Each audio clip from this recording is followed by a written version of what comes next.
Olá, hoje nós iremos falar sobre a formação do Estado Nacional moderno. Historicamente, esse evento se deu entre os séculos XVI e XVII, quando as monarquias europeias passaram por um processo de transformação em que os reis passaram a ter um poder quase que absoluto. E eu digo quase que absoluto porque o rei governou em parceria. Quanto mais absoluto esse rei era, muito mais tinha a presença da Igreja Católica ali ao seu lado. Então, o rei ele tinha de fato um poder que beirava o absolutismo total, mas não era totalmente absoluto. Então, vamos ver como foi que esses eventos históricos começaram a ocorrer. Primeiramente, uma série de mudanças que se deram, como o aumento das cidades, a expansão da ciência, a expansão do comércio. Isso levou a que houvesse transformações políticas na forma de administrar.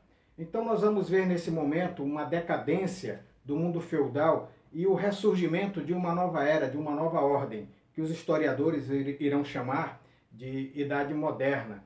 Então, essa Idade Moderna ela se dá basicamente com a instituição dos Estados Nacionais absolutos.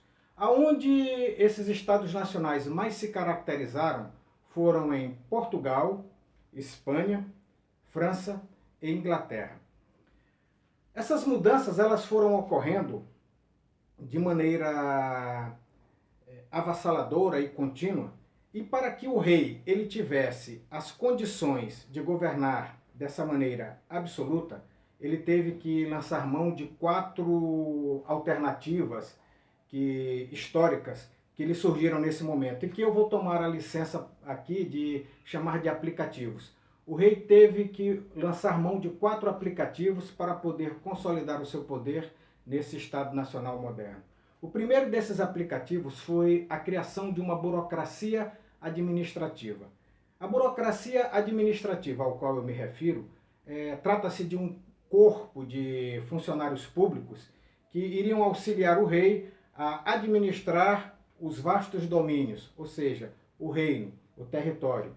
Então o rei ele lança a mão desse primeiro aplicativo muito eficiente, chamado de criação de uma burocracia administrativa, para auxiliar na administração.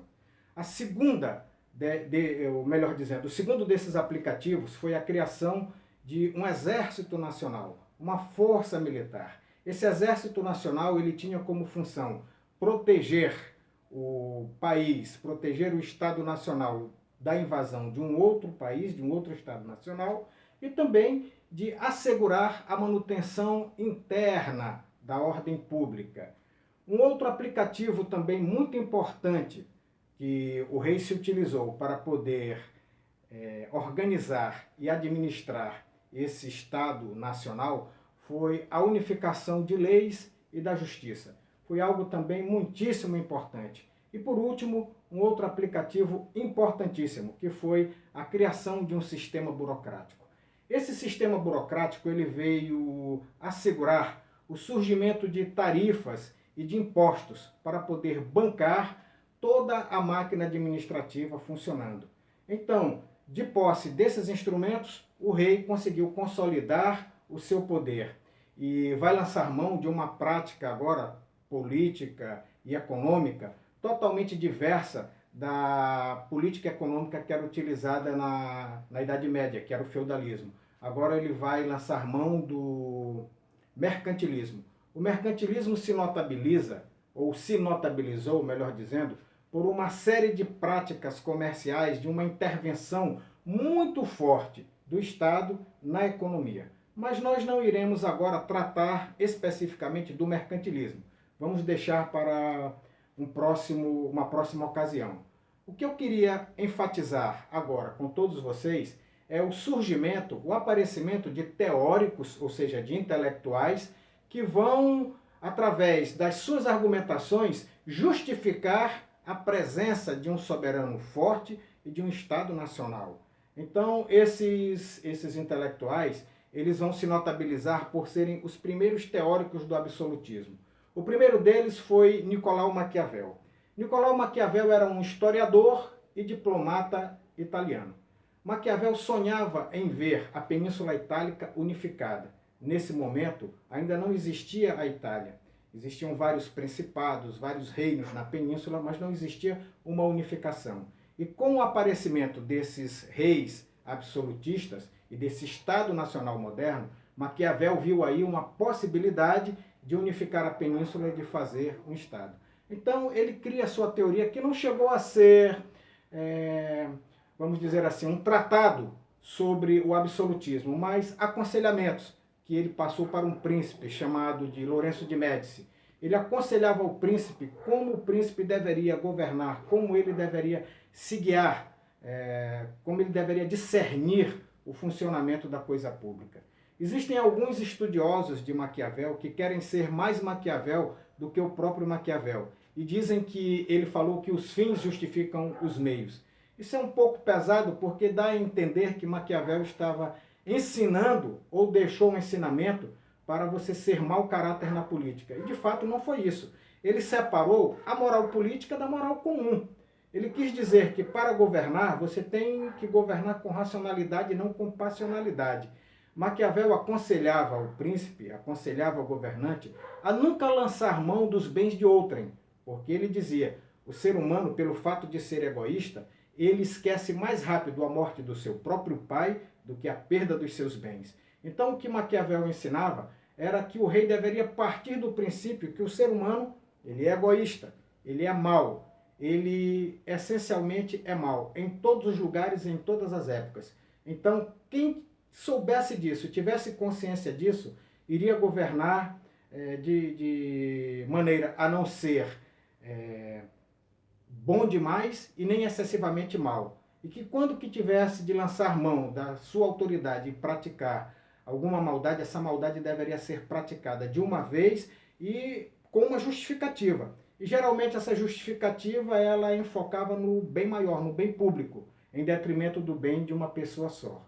Então Maquiavel, ele chegou a aconselhar ao príncipe que se tivesse de fazer uma opção entre ser amado ou temido, que ele optasse por ser temido, porque ninguém pensa duas vezes antes de trair a quem ama, mas pensa e reflete antes de trair a quem teme. Maquiavel dizia que o medo do castigo colocava o ser humano no seu devido lugar.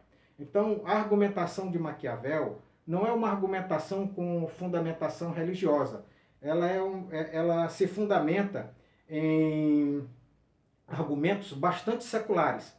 Ele faz aqui uma anatomia, uma radiografia do perfil do ser humano, do perfil do homem. Então, o aconselhamento de Maquiavel é nessa linha. Tá? O príncipe ele deve governar no sentido de levar sempre as razões de Estado mais a sério e em primeiro lugar do que qualquer outro tipo de razão. Ou seja, basicamente, não ser bonzinho, mas nem ser excessivamente mau. Depois nós vamos ver surgir um outro teórico. Só para enfatizar aqui, antes de passar para esse outro teórico, Nicolau Maquiavel nasceu em 1469 e faleceu em 1527. Em 1530 nasceu Jean Bodin e faleceu em 1596. Jean Bodin foi outro teórico do absolutismo, mas ele já vai lançar mão aqui para fundamentar a sua argumentação em argumentos religiosos. Ele vai dizer que a soberania, ou seja, a soberania, o poder do rei, ele era perpétuo e ilimitado. E o único parâmetro para o poder do rei eram as leis religiosas e a lei comum, a lei normal. Apenas isso limitava o poder do rei. Fora isso, o poder do rei ele era perpétuo e inquestionável. Depois nós vamos ver um outro teórico. Esse viveu de 1588 a 1679. Chamava-se Thomas Hobbes. Era um matemático e filósofo inglês. Thomas Hobbes vai partir do mesmo princípio que Nicolau Maquiavel, o italiano.